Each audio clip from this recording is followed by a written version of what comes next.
स्वागत है आप सभी का टॉपर व्हील के एक और लेटेस्ट वीडियो में। आज हमें क्या पढ़ना है? आज हमें इलेक्ट्रोकेमिस्ट्री का लेक्चर नंबर 3 पढ़ना है, जिसके अंतर्गत हमें पढ़ना है नैनसेट इक्वेशन। नैनसेट इक्वेशन में क्या होता है वो सारी चीज़ें हम डिस्कस कर रहे होंगे। वीडियो को लास्ट तक देखना, बिल्कुल भी स्किप मत कीजिएगा। जो नैनसेट इक्वेशन है वो किस चीज़ में यूज़ होगी, आपको न्यूमेरिकल्स में ये बहुत ज़्यादा हेल्प कर रही होगी। आप डायरेक्ट फॉर्मूला भी याद कर सकते हैं और रिएक्शन मतलब ये जो रिजल्ट है, रिजल्ट कैसे निकल करके आए ये भी एग्जाम में डायरेक्टली पूछ लिया जाता है, वो चीज़ें भी हम देख रहे होंगे। फर्स्ट हम स्टार्ट करते हैं। हमें पता होना चाहिए कि डेल्टा जी इक्वल टू होता है delta H minus T delta S. Delta G क्या है? यहाँ पे डेल्टा जी है गिब्स ऊर्जा। क्या है डेल्टा जी? गिब्स ऊर्जा। गिब्स ऊर्जा की डेफिनेशन आपको यहाँ पे शो हम कर सकते हैं और यहाँ पे देखिए, यहाँ पे आपको शो हो रही होगी। एक गिब्स ऊर्जा एक ऊष्मागतिक विभव है जिसका उपयोग, फिर से एक बार, गिब्स ऊर्जा एक ऊष्मागतिक विभव है जिसका उपयोग किसी निकाय द्वारा नियत ताप और दाब पर किए जाने वाले अधिकतम व्युत्क्रमणीय कार्य को करने के लिए किया जाता है। गिब्स ऊर्जा एक ऊष्मागतिक विभव है जिसका उपयोग नियत ताप एवं दाब पर, कंडीशंस देखिए कि जो ताप लेना है, जो दाब लेना है, वो चीज़ें क्या होनी चाहिए? कांस्टेंट होनी चाहिए। नियत ताप एवं दाब पर किसी निकाय द्वारा नियत ताप एवं दाब पर किए जाने वाले अधिकतम व्युत्क्रमणीय कार्य को करने के लिए किया जाता है। ठीक है, उससे डेफिनेशन से हमें एक फॉर्मूला मिलता है delta G equal to delta H minus T delta S. इसे हम टाइप नहीं करेंगे, ये हमारी प्रीवियस क्लासेस का रिजल्ट है। आई होप आपको इतनी बातें पता होंगी। अब नीचे देखिए, हमें दिया हुआ है, हमें पता होना चाहिए ये कॉमन सी बातें हैं, ये भी ठीक है। उसके बाद हम आगे प्रोसीड करेंगे। डेल्टा जी इक्वल टू यदि पॉजिटिव है तो वो होता है कि अस्वतः प्रक्रम। Delta G equal to negative है तो वो होता है स्वतः प्रक्रम। इसको फिर से देखिए, जैसे कि एग्जाम्पल के द्वारा इसे समझने की कोशिश करते हैं। यदि हम क्या करें, किसी अगरबत्ती को जलाएं, क्या करें हम? किसी अगरबत्ती को जलाएं। यदि हम किसी अगरबत्ती को जलाते हैं तो उसका धुआं, जैसे कि एक अगरबत्ती थी, इसमें से धुआं निकलेगा और पूरे के पूरे किसमें फैल जाएगा? रूम में फैल जाएगा। ये जो प्रक्रम है क्या ये स्वतः है या अस्वतः? पहले तो हमने किया, फिर उसके बाद ये अपने आप फैल रहा है, यानी कि एक स्वतः प्रक्रम है। क्लियर हुई इतनी बात? अब देखिए अस्वतः साम्यावस्था देखिए, एक समय ऐसा आएगा जब ये धुआं पूरे में फैल चुका होगा और एक सिचुएशन ऐसी बन जाएगी कि ये धुआं और नहीं फैलेगा। क्लियर हुई इतनी बात? तो उसे हम बोल रहे होंगे साम्यावस्था। ओके, और फिर हम क्या करें, इसे एक बोतल में भरने लग जाएं कि ये एक बोतल है, एक परखनली है, इसमें हमें इसे भरना है। यदि हम इसे में भरना चाहेंगे तो क्या ये अपने आप भर जाएगा?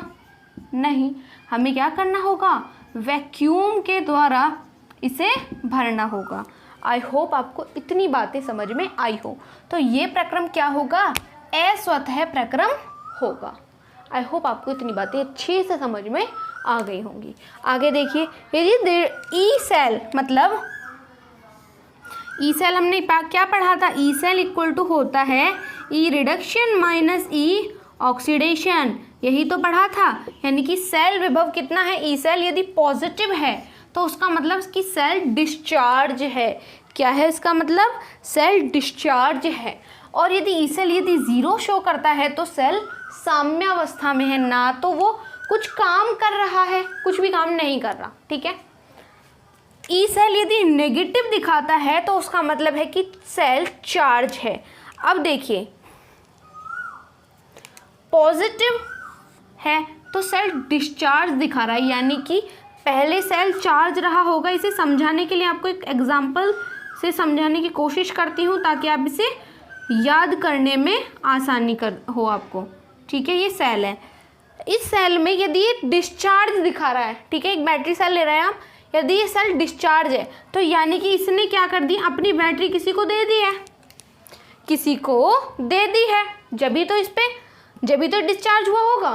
क्लियर इतनी बात? इसने अपनी बैटरी किसी को दे दी, इसे सिर्फ आप याद रखने के लिए ऐसा कर सकते हैं। इसने अपनी बैटरी किसी को दे दी, इसने अपनी एनर्जी किसी को दे दी। देने का मतलब क्या होता है बच्चा? पॉजिटिव। तो क्या है? पॉजिटिव। साम्यावस्था 0, यानी कि ना तो वो दे रहा है ना वो ले रहा है। अब ई सेल यदि वो चार्ज है, यदि सेल चार्ज है, यानी कि इसने अभी तक कुछ काम नहीं किया, सिर्फ क्या किया है? एनर्जी ली है किसी और बैटरी से, किसी और बैटरी से इसने क्या किया है? एनर्जी ली है। तो क्या हो गया ये? नेगेटिव। तो इसका मतलब चार्ज। नेगेटिव का मतलब होता है लेना। आई होप आपको इतनी बातें तो पता होंगी। नेगेटिव का मतलब होता है लेना। इसने लेके क्या कर लिया? सेल को चार्ज कर लिया। आई होप आपको इतनी बातें तो समझ में आ गई हैं। आगे प्रोसीड करते हैं। स्क्रीनशॉट लेना चाहे ले लीजिए, आगे चलते हैं। नेक्स्ट है, हमें ये 3 जो यहाँ पे इक्वेशंस दिख रही हैं, ये प्रीवियस क्लासेस में हमें प्रूव कराई जाती हैं, तो उसमें हम वेस्ट नहीं करेंगे टाइम, हमें डायरेक्ट इनका यूज़ करना होता है। अब हम ये देख लेते हैं कि इनमें ये सारी चीज़ें हैं क्या क्या, कभी आप भूल गए हो। अब देखिए यहाँ पे जो n है वो तो है नंबर ऑफ इलेक्ट्रॉन्स, और डेल्टा जी क्या है? यहाँ पे ये है गिब्स ऊर्जा। मैं लिख देती हूँ गिब्स ऊर्जा, ठीक है। F क्या होता है? F का मतलब होता है 96500 अप्रोक्सीमेट कूलम, इतना चार्ज होता है। इसका मतलब ई सेल तो आपको पता ही है, सेल विभव, ये चीज़ें तो आपको पता है। और ई नॉट सेल है मानक सेल विभव, जी नॉट है मानक, यहाँ पे मानक और जोड़ लीजिएगा, मानक गिब्स ऊर्जा, यानी कि मानक कंडीशंस पर जो गिब्स ऊर्जा होगी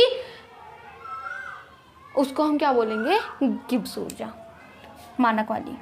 ये तो आपको पता है। इसका मतलब क्या होता है? ये क्या है? एक कांस्टेंट है, T टेम्परेचर है, Ln का मतलब होगा लॉग से, ठीक है। और Q का मतलब होता है प्रोडक्ट अपॉन रिएक्टेंट। C यदि हम एक इक्वेशन ले, let equation A plus A BB equal to C plus DD, ये एक इक्वेशन है। तो इसके लिए जो हम Q क्वाड्रेंट देखेंगे या फिर ये देखेंगे, उसे हम कैसे डिफाइन कर रहे होंगे? इस तरीके से डिफाइन कर रहे होंगे। R की वैल्यू होती है, ये गैस स्थिरांक 8.314 के अप्रॉक्सीमेट, ठीक है। अब देखिए इन तीनों इक्वेशंस से यदि हम देखें तो हमें क्या पता चल रहा है? इन तीनों इक्वेशंस को कंपेयर करने पे equation number first, equation number second, equation number third, मैं इसे रेज कर देती हूँ। नंबर फर्स्ट, सेकंड, थर्ड से क्या देखने को मिल रहा है कि ये चीज़ें देखो, ध्यान से देखना, डेल्टा जी है यहाँ पे हम क्या लिख सकते हैं? डेल्टा जी किसके इक्वल है? NF E cell. Delta G naught किसके इक्वल है? Minus NF E not cell. और RTLN Q as it is रहेगा, आप इसे ऐसे नोट कर सकते हैं। यानी कि हमने क्या किया है? इक्वेशन 3, फर्स्ट, सेकंड और थर्ड, तीनों को क्या किया है? कंपेयर किया है। या फिर आप लिख सकते हैं कि फर्स्ट और सेकंड की वैल्यू थर्ड में पुट करने पर आपका जो मन करे वो लिख लीजिए। यहाँ पे हम क्या करें? NF से भाग दे देते हैं। NF यहाँ पे हमें कॉमन दिख रहा है, तो भाग देने पर, माइनस NF से भाग देने पर, क्लियर इतनी बात? जब हम इसे भाग देंगे तो क्या हो जाएगा? NF E cell divided by minus NF, direct लिख दूं, NF से भाग देंगे, NF से NF कटेगा, माइनस से माइनस कट जाएगा, क्या बचेगा? E cell. यहाँ पे क्या बचेगा? ये चीज़ें कट जाएंगी, क्या बचेगा? ई नॉट सेल। क्या बचेगा यहाँ पे? RTLN Q divided by minus NF, minus यहाँ प्लस है, माइनस प्लस माइनस माइनस, तो यहाँ पे माइनस आ जाएगा, यहाँ से ये रिमूव हो जाएगा। अब हम क्या कर सकते हैं? इसकी वैल्यूज़ रख सकते हैं। जो जो इनकी वैल्यूज़ होती हैं हमें एक नया फॉर्मेट देखने को मिलेगा। इसकी वैल्यू कितनी होती है? 8.314। टेम्परेचर कितना होगा? 298 केल्विन, जो कि एक मानक टेम्परेचर माना जाता है। LNQ, अब देखो LNQ लिखा हुआ है, इसका मतलब होता है 2.303 log बेस E10। इसका मतलब होता है ये, आप ये चीज़ें याद रखेंगे। R इज इक्वल टू होता है 8.314, T कितना लिया है? 298 केल्विन, ठीक है। और N क्या है? यहाँ पे N है नंबर ऑफ इलेक्ट्रॉन्स जो कि स्थानांतरित होते हैं वो है यहाँ पे 298.303 log base EQ divided by N F क्या है यहाँ पे, एफ है 96500 कूलम। जब हम इसे सॉल्व करेंगे तो हमें एक नई वैल्यू मिलेगी, E cell equal to E not cell minus 0.591। यहाँ पे क्या चीज़ कॉमन रही, मतलब क्या चीज़ नहीं बदली, लॉग ई क्यू, या फिर आप डायरेक्ट इसे ऐसे भी लिख सकते हैं, आपकी मर्जी। और नीचे क्या बचा, एन तो सिचुएशन के हिसाब से बदल रहा होगा। इतनी बात आपको समझ में आई ना। ये ही क्या है, हमारी नेन्सर्ट इक्वेशन है। क्या है ये, नेन्सर्ट इक्वेशन। हम टाइम आने पर इससे रिलेटेड न्यूमेरिकल्स भी सॉल्व करेंगे। लीजिए एक बार, फिर हम इसके बाद आगे की प्रोसेस करेंगे। Delta G equal to this one, this one, this one, ये तो आपको पता है। हमने क्या किया, फर्स्ट और सेकंड की वैल्यूज थर्ड में रख दी। क्लियर। जब हमने यहाँ पे वैल्यूज रख दी, फिर हमने माइनस NF से भाग दिया। भाग देने पर हमें क्या मिला, ये कट जाएगा, E cell equal to E naught cell minus RT/LN divided by NF। Clear. यहाँ पे हमने क्या किया, वैल्यूज रख दी, इसकी value this one, this one, this one, this one.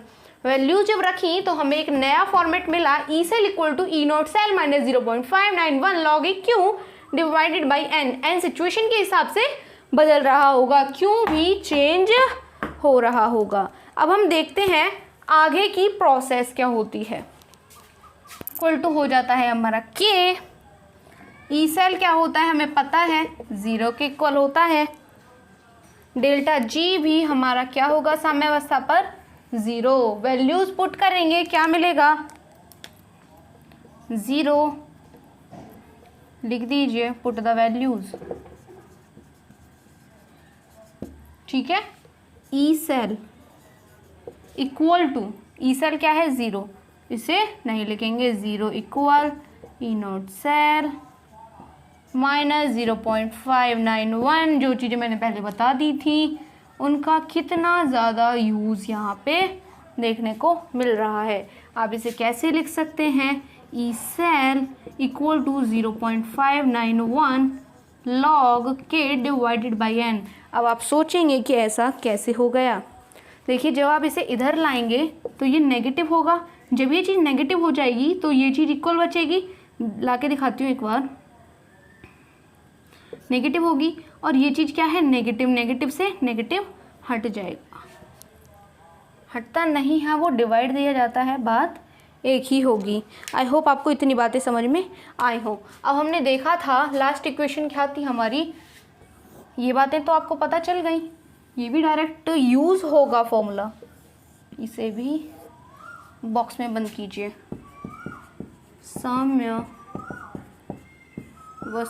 पर डेल्टा जी इक्वल टू क्या देखा था, delta G naught plus RT/LN। ये इक्वेशंस यूज होती हैं इसलिए मैं बता रही हूँ। डेल्टा जी इक्वल क्या है हमारा, 0 रखेंगे। डेल्टा जी नॉट क्या है हमारा, RT, R की वैल्यू देखेंगे अभी, T/LN क्या आएगा, K आएगा। जब आप इसे सॉल्व करेंगे तो आपको एक नया फॉर्मेट देखने को मिलेगा। यहाँ पे माइनस आएगा, RT/LN K। Delta G naught equal to, ये माइनस इधर चला जाएगा, माइनस RT/LN K। इसे आप ऐसे लिख सकते हैं। इक्वल टू सॉल्व करेंगे आपको मिलेगा 2.303 लॉग K। इसे भी आप याद रखेंगे। हमने देखा साम्यावस्था पर नेन्सर्ट इक्वेशन क्या होती है, Q इक्वल टू हमारा के हो जाता है, ई सेल 0 हो जाता है, डेल्टा जी 0 हो जाता है। क्यों होता है वो हम चीज़ें डिस्कस कर चुके हैं। पुट द वैल्यूज पुट करेंगे नेन्सर्ट इक्वेशन में। नेन्सर्ट इक्वेशन ये रही, 0 equal to E cell E not cell minus 0.591 log के divided by N, E not cell equal to 0.591 log के डिवाइडेड बाई एन। अब ये इक्वेशन आप याद रखेंगे, यूज होगी न्यूमेरिकल्स में। साम्यावस्था पर delta G equal to delta G naught plus RT/LN Q, ये एक इक्वेशन होती थी। इसे हमने सॉल्व किया, वैल्यूज रखने के बाद हमें मिला ये रिजल्ट। आई होप आपको यहाँ तक की बातें बहुत अच्छे से समझ में आई हों। यदि आपको इस चैप्टर से रिलेटेड एक भी डाउट है तो कमेंट बॉक्स में नीचे लिख दीजिएगा, आपका डाउट सॉल्व करने की पूरी कोशिश की जाएगी। यदि आपको यहाँ तक वीडियो पसंद आई तो वीडियो को लाइक जरूर कीजिएगा, चैनल पर को सब्सक्राइब करना बिल्कुल भी मत भूलिएगा। नीचे जो व्हाट्सएप नंबर शो हो रहे हैं यहाँ पे, यदि आप व्हाट्सएप करेंगे तो आपको एक लिंक मिलेगा, वहाँ से जाके आप इस चैप्टर के और पूरी की पूरी केमिस्ट्री और फिजिक्स के नोट्स परचेस कर सकते हैं। यदि वीडियो हेल्पफुल लगी तो वीडियो को लाइक जरूर कीजिएगा। Thanks for watching. Please subscribe the channel, press the bell icon for the notification. Bye bye.